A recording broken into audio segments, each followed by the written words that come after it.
So, good morning, good evening, and good afternoon. Welcome back to another segment of European news, Champions League news. I have to apologise for being late. I had some technical problems. Hasn't been the first time, and I'm sure it won't be the last time until the channel has come to an end. But we've got James Rowe again back with me. James, how are you keeping? Very well, thank you, Alex. And was watching with bated breath the Champions League draw last Friday, and we've drawn Bayern Munich. And although I will not be going to the home leg, having experienced Arsenal Bayern Munich in 2013 when they went on to win the German treble, I will be going to Munich. I don't think I'll get a ticket for the match, but it's still a cultural experience to go to Munich, which has always been on my list as someone who loves to travel. So managed to get all that sorted this afternoon. So yeah, look forward to it, and there should be a really interesting tie. And I can understand the passion of Arsenal fans, but we haven't been in the Champions League for 14 years in the quarterfinals. A lot's changed within that time, and I think it's going to be really, really tough. And I can understand the confidence of fans, but the first thing that struck me was our European away form. As I've said before, it's not a tap. You can't turn it on.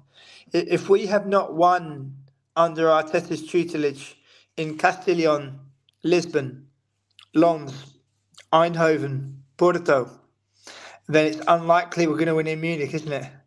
And especially with the second leg away from home. And when you see Edu's on the Arsenal website saying, just happy to be here. This is where we want to be. It's a quarter-final draw, but this is where we want to be.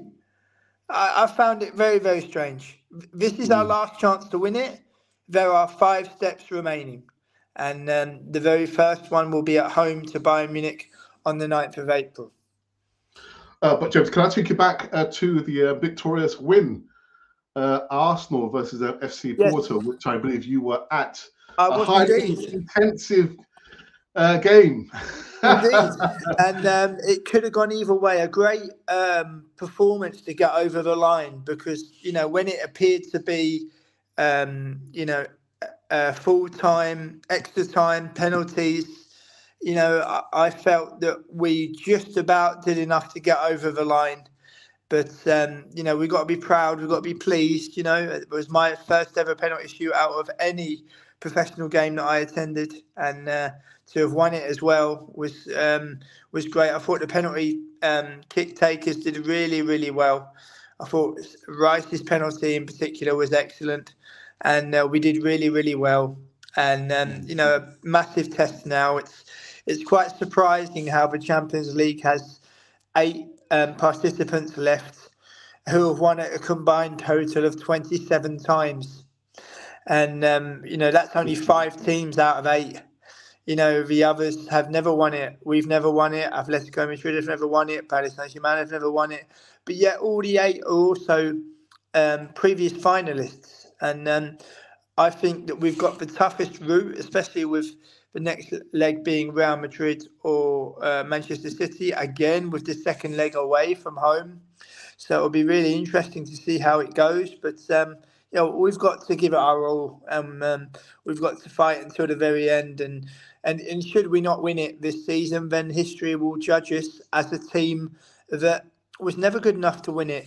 I would love to tell the kind of community and your good self about an anecdote which happened to me on the way to the game on last Tuesday night.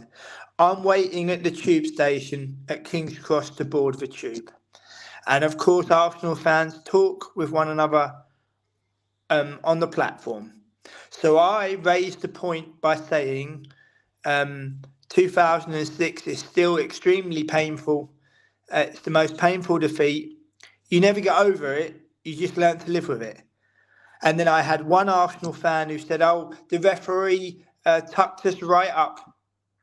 I said, no, we had 90 minutes to win a game of football and we didn't. And then I proceeded to say to a fellow Gooner, I can't believe that our best player in the history of our football club never even had a cameo. To which I was interrupted by the fan assuming I was talking about Thierry Henry. I wasn't. I was talking about Dennis Bergkamp. And then the fan proceeded to say, but I forgive him, I forgive him, I forgive him. Who? What, Thierry Henry? That he was bearing down on goal and he only had to chip Victor Valdez, but by his own admission his legs went and therefore we didn't win. It's really, really strange. Really. Cliff Baston, Ian Wright, Thierry Henry. But again, with Thierry Henry, you can score 228 goals. You can be a legend. Fact is, you never won the Champions League with us, did you? And for me, that sticks in my throat. And then you're speaking to fellow fans, Alex, and they're like, oh, but I forgive him. It's all right. It's all right. It's not all right because we've never won it. So it's not all right. But it just goes to show like the cult-like psyche which is embedded in the club now. Where someone who Arsenal needed a striker to go on and win a league title. But rather than go out and buy one, it was Return of the King. Well, no, use your brain. We're one of the biggest clubs in the country. We can afford a striker. But oh no, we had to get Thierry Henry back, did we? And I just found it really, really strange. Really. It's as if nobody wanted to accept the fact that we've had so much Champions League experience and we've never won it. And then for me to be talking about Dennis Bergkamp and then for someone to get the wrong end of the stick by thinking, no, it's Thierry Henry. No. In my opinion, Dennis Bergkamp is the greatest Arsenal player the club's ever had.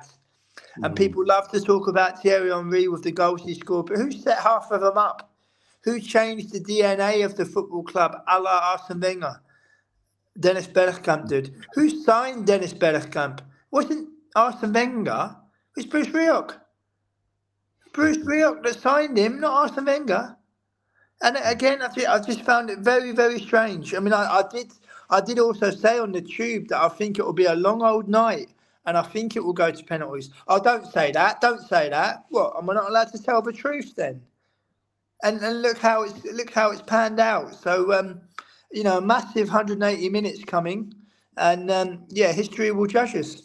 Yeah.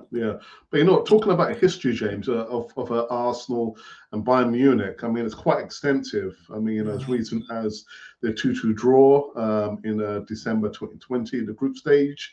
2001, it was a 1-0 to Munich. And in February 2005, Bayern Munich 3, Arsenal 1. So we're quite an extensive history against Bayern Munich, but it just hasn't gone our way. Do you think we're any closer to beating Bayern Munich? I don't know, James. I think we could probably do it over 2 legs, James. I wasn't so confident when playing against FC Porto, but I'm looking at a Bayern Munich team who hasn't really been firing on all cylinders compared to the juggernaut, which is Arsenal. And I've got a funny feeling over 2 legs. Although Bayern Munich will be a lot stronger at home, I still think we can overcome Bayern Munich, James, and turn the tide of history at least. No, I think we'll win the home leg. I think we'll win the home leg 1-0. Bayern also lost in Rome to Lazio and managed to turn it around. The acid test is when we go to Munich, because people love to talk about Leverkusen are top. Leverkusen haven't lost a game. No, okay. But Leverkusen haven't won 33 Bundesliga titles, 20 German Cups, and 6 Champions Leagues, have they? And Bayern have always got the power in their locker. They've always got the it's not just Harry Kane, Gnabry, Thomas Müller, and Joshua Kimmich and Musiala and. It's going to be really, really tough. My initial prediction is that we'll win 1-0 at home at the Emirates.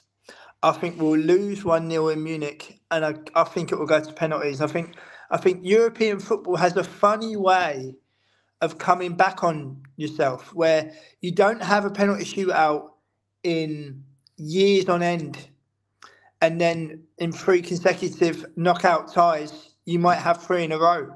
So you just never know. I think some of the English media as well, assuming that all Manchester City have got to do is turn up, is being completely disingenuous to Real Madrid, who are coasting towards the La Liga title. Bellingham's doing so well. This is Modric's last season. Toni Kroos, for example. I think it's going to be really, really interesting. But, we've got to do our best. We've got to try to win a trophy. And, Liverpool were on for a quadruple. There's only two trophies. There's only another two trophies that they can win. Manchester City are on for a double treble, as they say. I think the attention they're receiving is a little bit too much. There are 91 other football clubs in England. It's not just Manchester City, is it? And then for Nottingham Forest to receive their points deduction today, for there to be no news about Manchester City's eventual points deduction, it smacks of corruption a little bit. This league is a product. This league isn't to benefit the English game. This was always an international product to sell to the world. Hence why you're having now the problems with the Premier League and the EFL, because by people's own admission, they don't want to be in the EFL. But if you don't respect the pyramid, then what's the point? That's a good point, James. Just some other news, James. I want to get your opinion on about Ben White not wanting to be selected for the Euros. Do you think it's a bit disingenuous that when your country comes calling, that you're not wanting to participate or represent? Or you think he has every right to turn down the opportunity to represent his country? What I will say is two things which you might not hear on TalkSport and you might not hear on national radio, but I will always tell people and cannon fodder the truth. The landscape of international football has changed. It's no longer the highest barometer. It's no longer the highest of the high. It's now a way of making your own brand, in inverted commas, bigger. It's no longer about the pride of representing your country. You can go through the majority of European nations, and there are cases such as Frimpong, who plays for the Netherlands, and Loic Nego, who plays for Hungary. Neither of them have any command of the language of the country they represent. They're not able to speak the language of that country, but yet they represent the people. And they are just two examples. They are just two examples of not being able to speak Dutch and not being able to speak Hungarian, and but yet representing the country. Also, you have Spain, for example. Spain have a rich history. Spain won the Euros with two French centre-backs. How does that work? Aymeric Laporte played for France in the youth setup all the way through, signed for Bilbao, became naturalised, and is eligible to play for Spain. Robin Lenormand, the same with Real Sociedad, exactly the same. And I think now, I've always been pro-immigration, especially with the decision that I've made in my life to move from England to the Netherlands almost 2 decades ago. But I will say it once again. In terms of society, people have the freedom, and thankfully and rightfully so, to do whatever they wish. But in terms of sporting competition, when you start blurring the lines, when you start enabling players who have no command of the language of the country they're representing, but just using it to further their own means, it really does make a mockery of international football. If I go back to my first major tournament in 1990, the famous Cameroon side that reached the quarterfinals with Roger Milla, Cyril Makanaki, Mkono, Oman Biig. This is 34 years ago, but the names still resonate because what they did was they performed a miracle with their own people, and they showed the world who they are. Whereas now it's not really the same, is it? It's the same way of scouting a player. It's no longer we want him. It's we need to get him before he goes to the other country. So it's like another form of transfer business, really.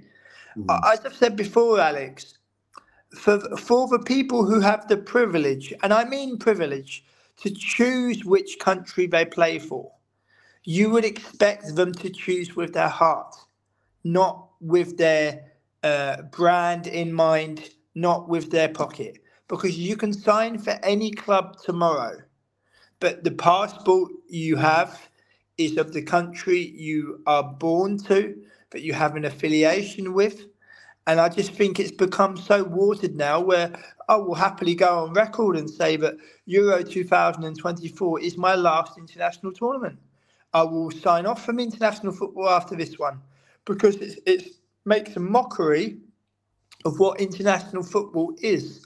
How on earth can you represent the people of the country if you have no command of the language of that country? How are you supposed to identify with the people, with the greengrocer, with the solicitor, with the road sweeper? How are you supposed to represent them if you've got no command of the country? And it's the same with the Lionesses. They have a national team manager who's from The Hague. When they reached the final, the whole country was banging the drum for equality and diversity. Brilliant. I am also a fan of those two things, but you cannot tell me that there wasn't a little girl who was watching, who was living in Nottingham, Sheffield, Liverpool, Leeds, Birmingham, Manchester, who thought, I would want to be manager of the England women's team one day. And she looks and she sees who's in her position, and it's someone from The Hague in the Netherlands. You wouldn't have a foreign prime minister, would you? No. Well, this is exactly the same thing. This is exactly the same thing, but society's no, it's all right, it's all right, it's all right, it's brilliant. It's not. It's who are you trying to kid? Who are you trying to kid? And I just think international football has just become, well, excuse the pun, it's become a football to be kicked about. It's no longer about the eligibility. It's no longer about the heart and the desire. And I find that extremely, extremely upsetting.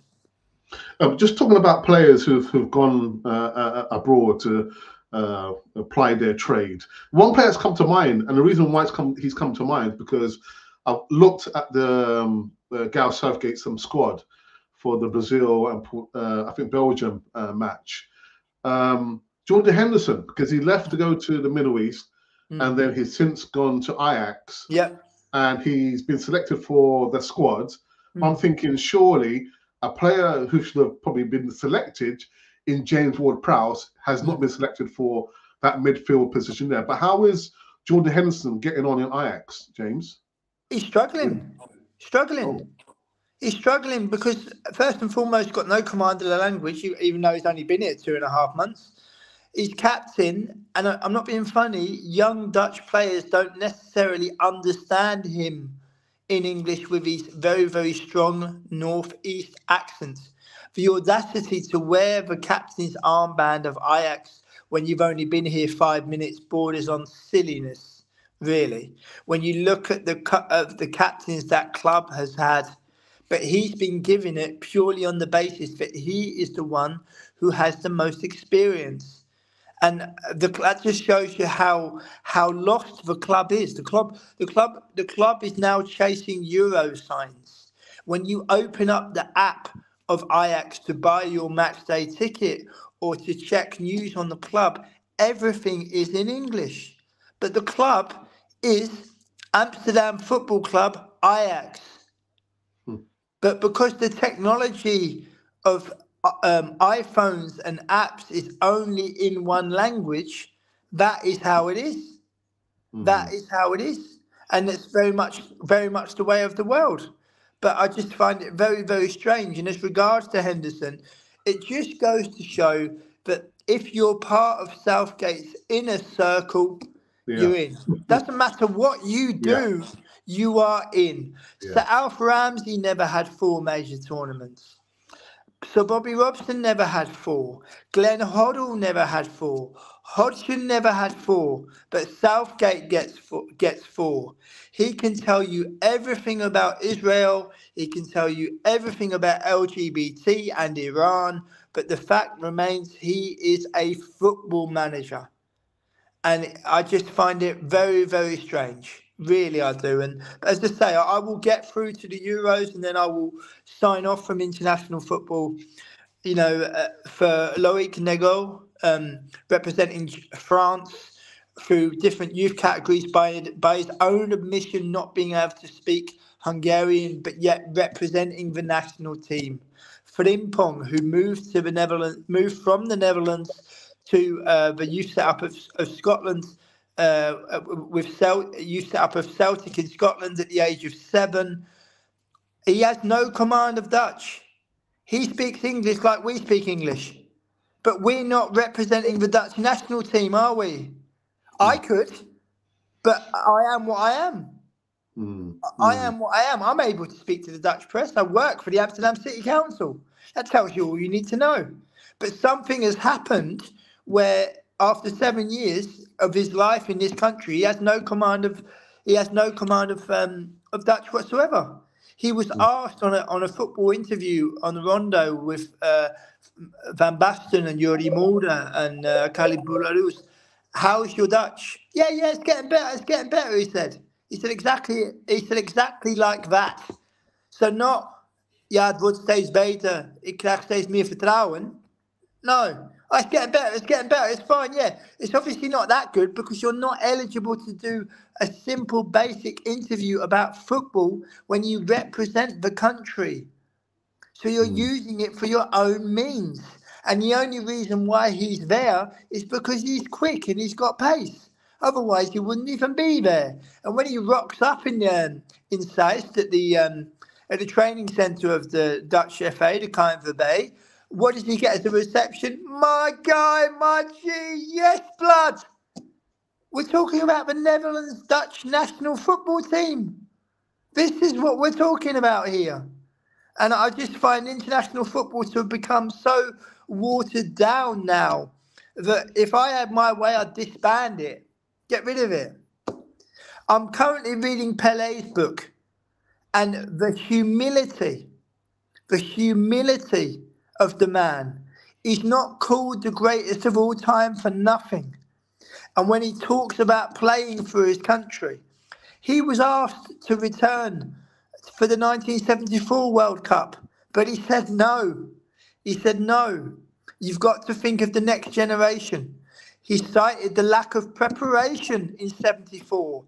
He initially retired in 66, but by Pelé's own admission, I did not want to leave the international football scene a loser. So what does he do? He goes back and makes his country world champion for a third time.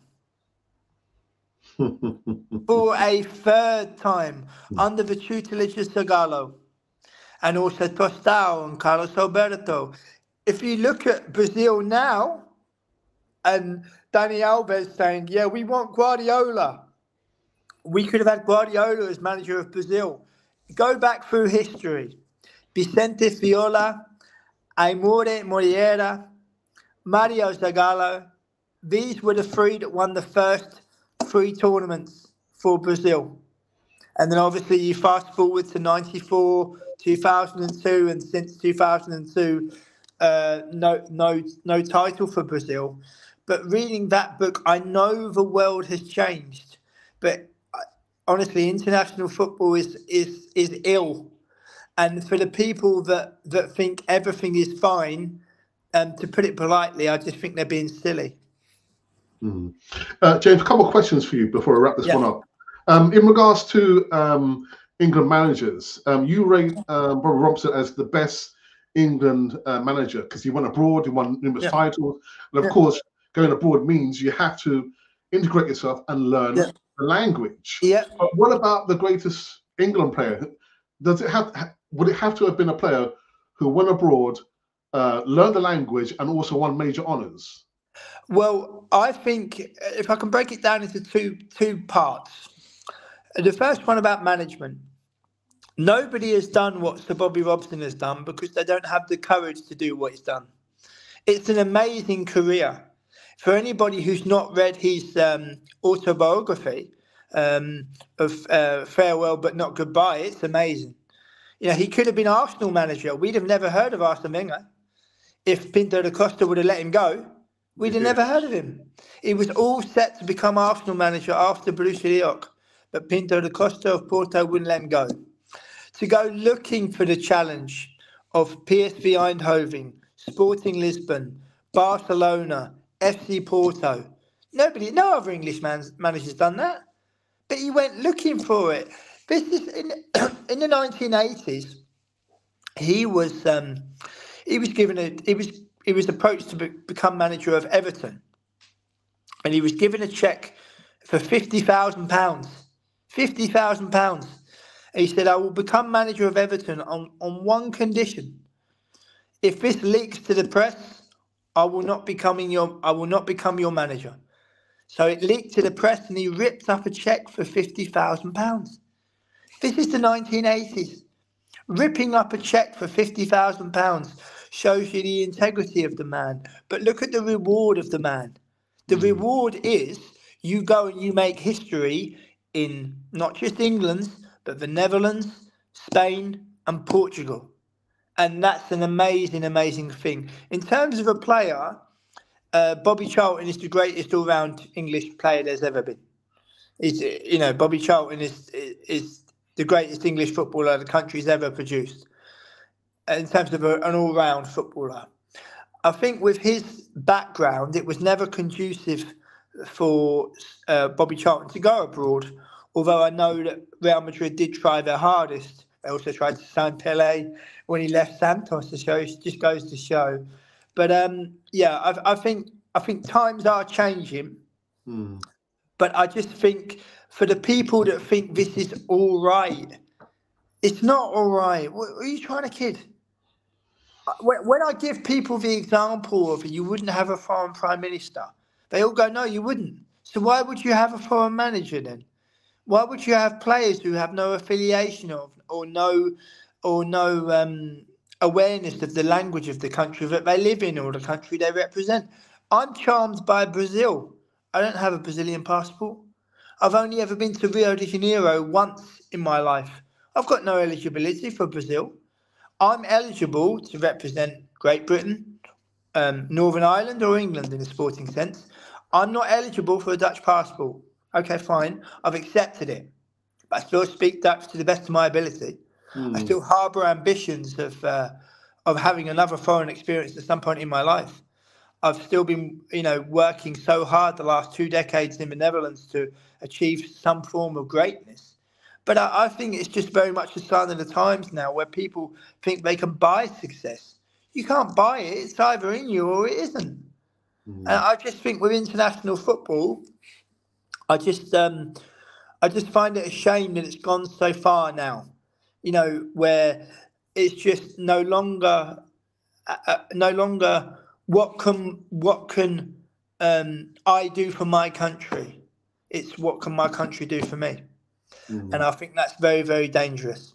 Yeah, James, just very quickly. So James Ward-Prowse, he should have been included in the squad, shouldn't he? Yeah, but if it was a footballing decision, but it's not a footballing decision, is it? Yeah, we've ridiculous. I have no. My grandfather was a staunch Labour supporter. I'm not allowed to vote in general elections in the UK because I've been away for too long. So I will always keep an eye on Labour. But I must say, in my lifetime, there has only ever been one Prime Minister, and that was David Cameron, who wanted to put a rocket up the backside of the FA by suggesting if you do not get your house in order, there will be a general inquiry into your endeavours and into your transactions and into your daily work and what you do. Now, he was the only one of all the years who suggested such a thing. But the FA, honestly, it's but to sanction the Premier League, to play second fiddle, very, very strange. Very strange. And I just think with Southgate, I think England will be lucky to get through the group. And then what are you going to do? What are you going to do? Are you going to have another foreign manager? So that by the same opinion, we can get rid of Rishi Sunak and appoint Emmanuel Macron, can we? In this day and age, James, anything is possible, I believe. Well, yeah, but I find in a day in a current day and age, Alex, of of of sowing hate and sowing division, you bring people together first and foremost by telling the truth in a free press, and then the general public being able to communicate with one another, preferably in the local language of the country that they live in. If you are a foreigner or if you are a holidaymaker, of course you can't do this. But in terms of the general consensus, like for example in Amsterdam, there's a huge expat community. I'm not part of it. Should the expat community continue, I will leave. But I will leave on my own terms because I decided that living and working abroad, what that means for me. And it doesn't mean being asked in your free time in the city centre when you go shopping or when you go out for a coffee. It doesn't mean being requested to speak in your mother tongue and then have people hesitating in shops and services. Whereas for my daily work of the Amsterdam City Council, people can't tell the difference. The same way I was asked by my colleague today, are you English? Yes. And his response was, I can't tell. And I joked with him. Alex, by saying, my name's a bit of a giveaway, isn't it? I joked with him. But it's testament to how hard I've worked. Where you go from state school at the age of 16 to the Amsterdam City Council. Nobody put me there. I put myself there. There was no greasing the wheels. There was no hush, hush, wink, wink. I had to fight to get there. And now I'm there. I'm hell-bent on enjoying myself. And then when the time comes, it will probably be Doei Amsterdam and it will probably be Hola Madrid or Hola Porto, but we shall see. All in its own time. Yeah, but you know what, James? Just before we go into live chat, the moment I realised that you were fluent in Dutch was when you were doing. I think you did like 3 shows with Sharifa last year. Yeah, we did well. So already myself were listening and thought, James is fluent in Dutch. Yeah. Incredible, absolutely incredible, James. So that's not that's something that's happened overnight. No. It's 18 years of awareness. Like for example, when you work, like in my case, working for the city council, it's a massive privilege, huge. And I joke with my colleagues, it's like working for Real Madrid. You can't go anywhere. Where am I supposed to go after this? But as we've said on podcasts before, and I'm sure there's someone watching tonight, regardless of gender, regardless of age, I'm sure there's someone watching tonight that would love to learn a foreign language that's maybe up against it, that's maybe being ridiculed or something like that. Keep going and don't give up and don't give in, because you can get there. Miracles can happen. British people are often maligned for not speaking foreign languages. We are not all the same. Some of us are that good, like your good self in Spanish and my good self in Dutch. Some people are that good, people don't know the difference. But it's testament to hard work, and we never give up and we never give in. Absolutely. Let's go through this. There's only been a few comments in the live chat, but we'll read them out anyway. Yeah. The moderator for the show, Ashley, says, hey up, Gooners. And he follows it by saying, this beats any rant that Alex. I'm taking a back seat now. I've been speaking on this platform for 5 years. We've got a couple of shows left before the show is disbanded. I like to think that I've always told the truth. I have never once lied to anybody, and I will never lie to anybody. I'm not religious. We all leave with nothing. We leave everything behind. We don't take anything with us. So why not pass on your knowledge? Why not give it all away? Why not try to have some principles? Because I think in the year 5000, I think everybody worldwide will speak the same language. We'll have no passports. We'll have a chip inside of us. there'll be no money. It will just be. It doesn't bear thinking about, does it? No, he doesn't actually. Anyway, Colin's in the house. He says, "Let's go, James. A great guest as always, and supremely hosted is Channel 4 TV advantage overall." Thank you for that, Colin, and thank you for very your much. thoughtful message in regards to about the channel coming to a close. Listen, guys, it's not the end just yet. We've still got some more time between now and the end of the season. And hopefully it depends on the run that Arsenal can put together in the Champions League. But James will always be here as long as we are here. Yeah, well, we've got 2 preview shows of Bayern Munich coming up. Tonight was also previewing the draw as well. And if I can touch on the other quarterfinals, I think Real Madrid will beat Manchester City over 2 legs. I think Barcelona will beat Paris Saint-Germain over 2 legs. And I think that it's something about Dortmund.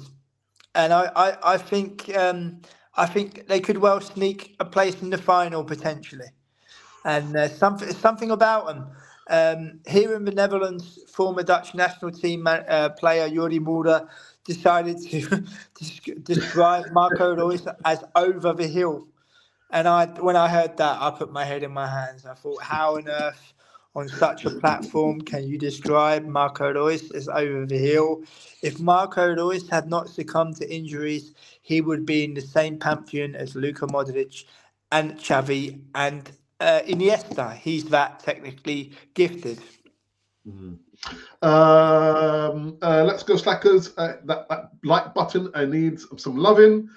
And journalists are last in their opinion or company agenda rather than reporting the facts.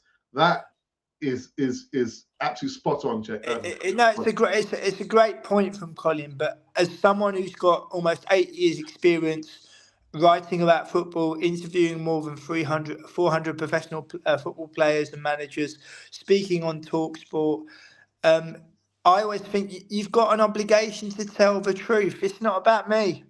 It's not about me. It's about the message. Like, for example, speaking to Perry Groves, who was playing in that very first match that I went to in February '91. Who was going to say that 3 years later, the number 7 driving down the wing that day was going to say to the little boy in the crowd, 33 years later, James, I won't say it in SA no Megan the way you say it. I'll just say it in EC. You just never know what's around the corner. What's around the corner in life. You have to embrace things. When you log on to LinkedIn in this day and age, it's as if everyone is making progress, and it's as if I can imagine some people must think, but just remember, social media isn't real. Yeah. What is real is what you've achieved in life. Like, for example, in my case, I get up every day and I go to work for the city council, which has the emblem of the city on my pay packet.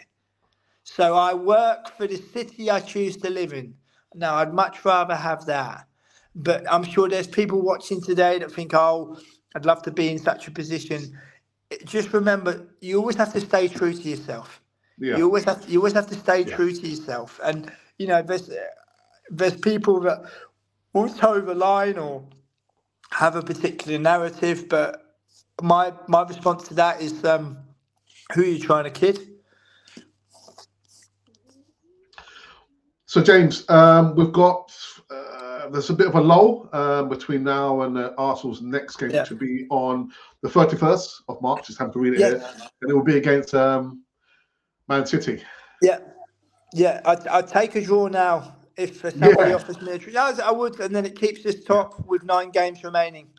I'd take a draw now, and it's going to be really, really interesting. And we've got two chances to win a trophy.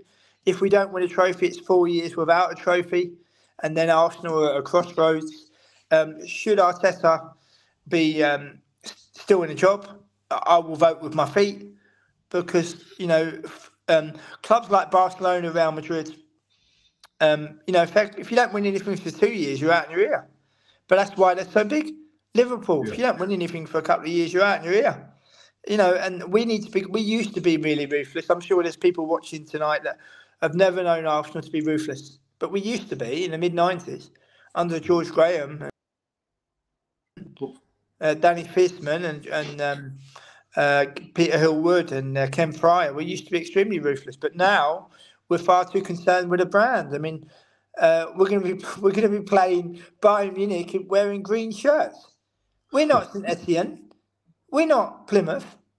But we're going to play in the Allianz with a European shirt of green, trying to reach a Champions League semi-final.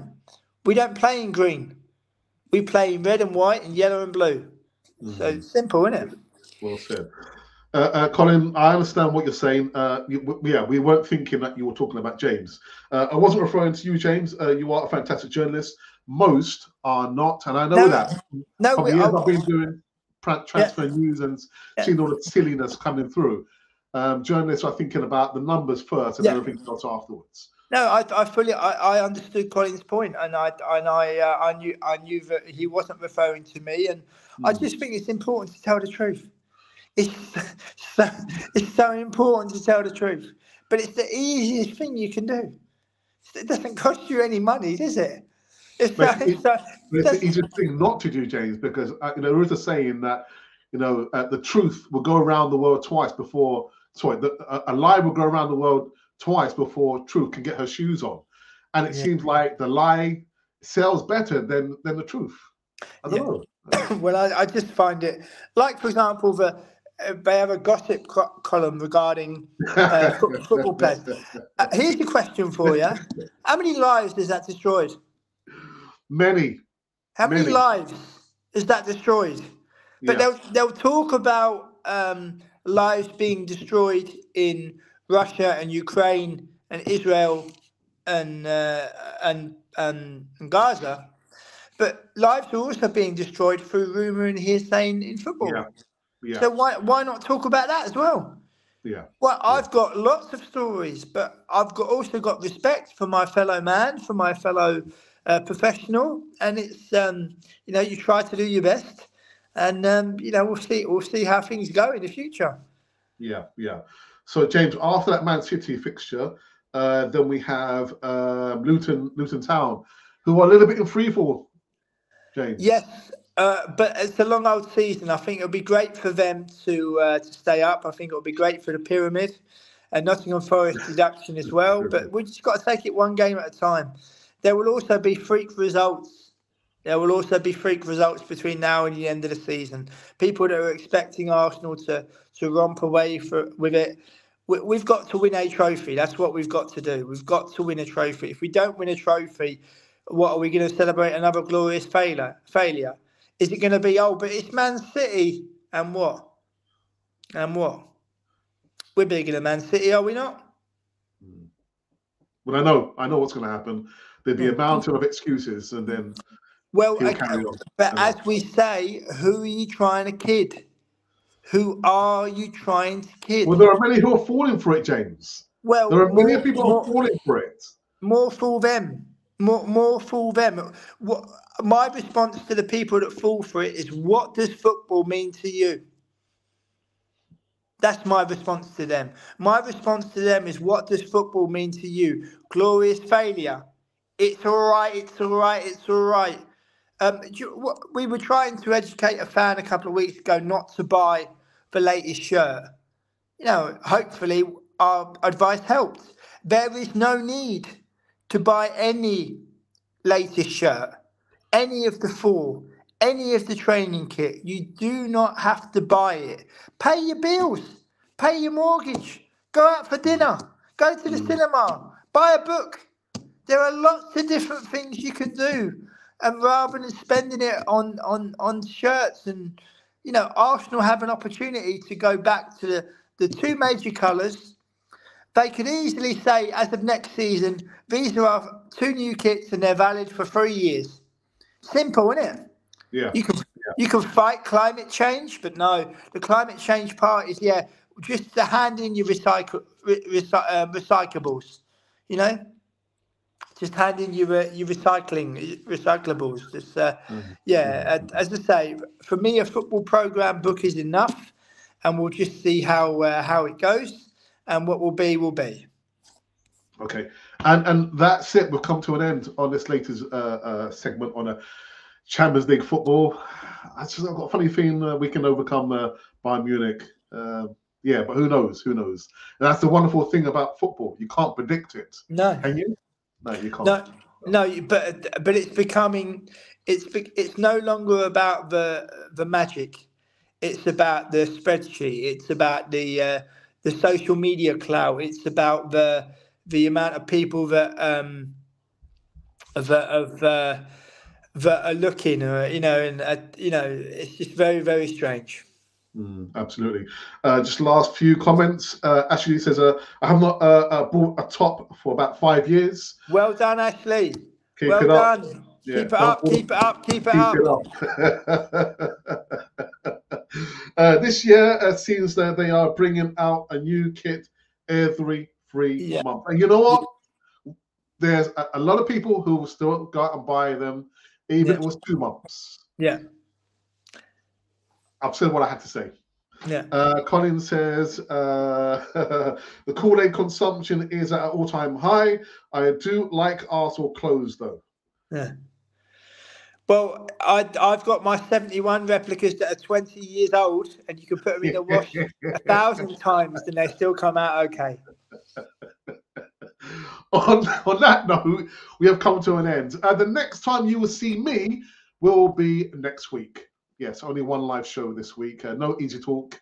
But I believe on Tuesday will be Glenwyn's Tuesday night show. But for me, myself, and I'm signing off this week.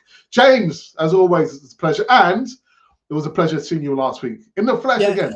No, wonderful. We had a nice meal, and it was great company. And look forward to the preview shows against on the 8th of April regarding the home leg against Bayern Munich, and then obviously maybe later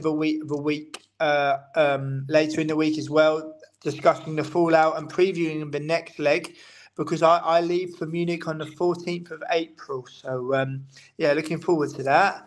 And it'll be another away day for the memory book. I don't know if I'll get to the game, but I'll try my best, and we'll see how things go.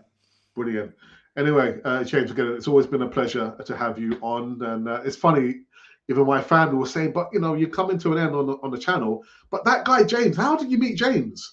Was it not on Ryan's? Yeah, on Ryan's channel. He invited us, and then this was 2019, wasn't it? My goodness. That's right. My goodness. If you go back into the previous videos, we look so young. We look, but the message is always the same, isn't it? It's always the same. I sound like a broken record, James. Yeah, no, I must as well.